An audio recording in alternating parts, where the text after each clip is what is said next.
Hello students, my name is Divya Rajput. Today I will teach you about general characteristics of bryophytes. आज हम bryophytes के general characteristics के बारे में पढ़ेंगे. So let's start. The word bryophyte is the collective term for mosses, hornworts and liverworts. It means bryophyte जो word होता है वो एक collective term है जिसके अंदर हम मॉसेस, हॉर्नवर्ड्स और लिवरवर्ड्स की स्पीसीज को स्टडी करते हैं. Okay, bryology is the study of bryophytes. Bryophytes की जो स्टडी होती है उसको हम ब्रायोलॉजी के नाम से जाने जाते हैं. Bryology is basically the branch of science which deals with the study of bryophytes. Okay, the group bryophytes includes the simplest and most primitive land plants. Bryophyte जो ग्रुप है उसमें सबसे ज़्यादा सिंपल और सबसे ज़्यादा प्रिमिटिव, सिंपलेस्ट एंड प्रिमिटिव जो land plants होते हैं उसको इंक्लूड किया जाता है. आप सबको पता है जब प्लांट किंगडम को हम स्टडी करते हैं तो सबसे पहले हम स्टडी करते हैं एल्गीज़ को. मतलब सबसे पहले जो डेवलप हुए वो थे एल्गीज़. एल्गीज़ के बाद फर्दर डेवलपमेंट के बाद जो प्लांट्स बने थे वो थे ब्रायोफाइट्स. जो एल्गीज थे उनका हैबिटेट था वाटर, मतलब ये एक्वास प्लांट थे, ये वाटर एरियाज में सर्वाइव कर रहे थे. जबकि जो ब्रायोफाइट्स हैं वो लैंड पर बन रहने वाले फर्स्ट प्लांट थे. Next point is plant like true vascular system hence called non vascular plants. जो ब्रायोफाइट्स होते हैं उनमें ट्रू वस्कुलर सिस्टम जो होता है वो एब्सेंट होता है, इसलिए इन्हें हम नॉन वस्कुलर प्लांट्स के नाम से जानते हैं. Next point, terrestrial but need water to complete life cycle, hence called amphibians of the plant kingdom. जो ब्रायोफाइट्स होते हैं वो टेरेस्ट्रियल होते हैं, मतलब लैंड एरियाज़ में ग्रो करते हैं, पर इन्हें अपना लाइफ साइकिल कंप्लीट करने के लिए, लाइफ साइकिल की कुछ स्टेजेस के लिए वाटर की ज़रूरत होती है.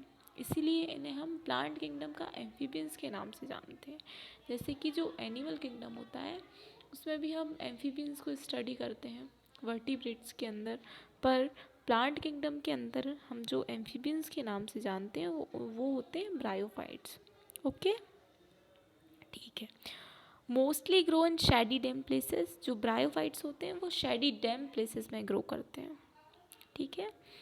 Dominant plant bodies gametophytic. जो ब्रायोफाइट्स होते हैं उनकी डोमिनेंट प्लांट बॉडी जो होती है वो गैमेटोफिटिक होती है. देखो, जो ब्रायोफाइट्स होते हैं उनमें अल्टरनेशन ऑफ जनरेशन पाया जाता है, मतलब प्लांट बॉडी के दो फेजेस होंगे, गैमेटोफिटिक फेज और स्पोरोफिटिक फेज. जो गैमेटोफिटिक फेज होता है वो हैप्लॉइड होता है और स्पोरोफिटिक फेज जो होता है वो डिप्लॉइड होता है. तो गैमेटोफिटिक फेज जो होता है उसमें n number of chromosomes present होते हैं, मतलब हैप्लॉइड स्ट्रक्चर होता है. ठीक है, समझ में आया? Okay. Next point is thalloid plant body that is not differentiated into root, stem and leaf or leafy shoots are present. इसका मतलब जो ब्रायोफाइट्स होते हैं उनकी थैलोइड प्लांट बॉडी होती है. थैलस वर्ड का मतलब होता है इसको आप डिफ्रेंशिएट नहीं कर सकते, रूट, स्टेम और लीफ के फॉर्म में डिफ्रेंशिएट नहीं कर सकते.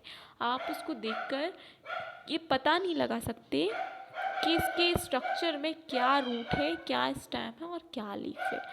हालांकि आपको कुछ root like structure, leaf like structure और स्टेम लाइक स्ट्रक्चर्स दिखाई देते हैं, but those are not true stem, leaf और roots. Those are false structures. Okay, तो आपको कंफ्यूज नहीं होना है. जो ब्रायोफाइट्स होते हैं उनकी थैलॉइड प्लांट बॉडी होती है. इनकी प्लांट बॉडी को हम लीफ, स्टेम एंड रूट्स में डिफ्रेंशिएट नहीं कर सकते. ठीक है, समझ में आया? ओके, आगे बढ़ते हैं. Plants are green and possesses chloroplast. आप सबको पता है एक पिगमेंट होता है जिसका नाम होता है क्लोरोफिल. ये पिगमेंट जो होता है इसकी वजह से सारे प्लांट्स जो होते हैं वो ग्रीन कलर के दिखाई देते हैं. ओके, तो ब्रायोफाइट्स में भी ये पिगमेंट प्रेजेंट होता है जिसकी वजह से इनका जो कलर होता है वो ग्रीन होता है. Next point, roots are absent replaced by unicellular or multicellular rhizoids.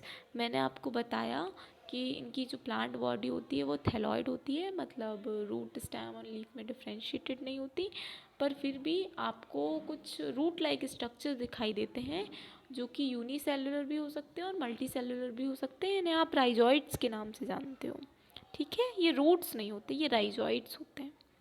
Okay, last point है वस्कुलर टिश्यू कम्प्लीटली एब्सेंट। जो वस्कुलर टिश्यूज़ होते हैं मतलब जाइलम और फ्लोएम जो होते हैं वो एब्सेंट होते हैं।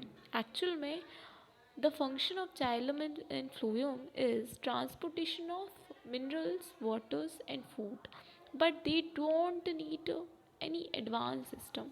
इन्हें किसी भी एडवांस सिस्टम की ज़रूरत नहीं होती, इसीलिए इनमें जो वस्कुलर बंडल्स होते हैं वो एब्सेंट होते हैं। ठीक है, समझ में आया? ओके, आज की क्लास के लिए बस इतना ही। आगे हम नेक्स्ट लेक्चर में पढ़ेंगे। Thank you.